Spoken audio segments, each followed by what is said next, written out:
ಹಿದಾಯತ್ ಸೆಂಟರ್ನಲ್ಲಿ ಇಸ್ಲಾಮಿ ಪುಸ್ತಕಾಲಯದ ಉದ್ಘಾಟನೆ ಕಾರ್ಯಕ್ರಮ.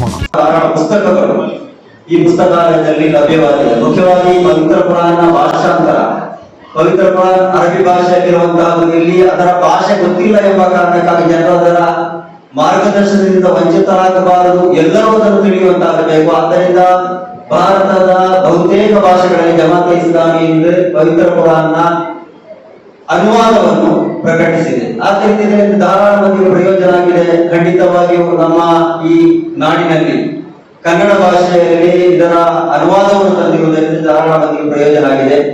ಅದೇ ರೀತಿ ಪವಿತ್ರ ಪುರಾಣ ಬಳಿಕ ಅತ್ಯಂತ ಶ್ರೇಷ್ಠವಾದಂತಹ ಗ್ರಂಥ ಅಂತ ಗುರುತಿಸಲ್ಪಡುವ ಸಹೀಹುಲ್ ಬುಖಾರಿಯನ್ನು ಕೂಡ ಅನುವಾದವನ್ನು ಮಾಡಲಾಗಿದೆ. ಅದರ ಮೂಲಕ ಕೂಡ ಜನರಿಗೆ ಮಾರ್ಗದರ್ಶನ ಪಡೆಯುವಂತಹ ಅವಕಾಶ ಸಿಕ್ಕಿದೆ. ಇನ್ನು ಹಲವಾರು ಪುಸ್ತಕಗಳು ನಮ್ಮ ಜೀವನದ ವಿವಿಧ ವಿಷಯಗಳಿಗೆ ಸಂಬಂಧಪಟ್ಟಂತೆ ಇಸ್ಲಾಮಿನ ನಿಲುವು ಏನು, ಇಸ್ಲಾಮಿನ ನಿಯಮಗಳು ಏನು ಅದನ್ನು ಕಲಿಸುವಂತಹ ಧಾರಾಳ ಪುಸ್ತಕಗಳು ಕೂಡ ಪ್ರಕಟಗೊಂಡಿದೆ.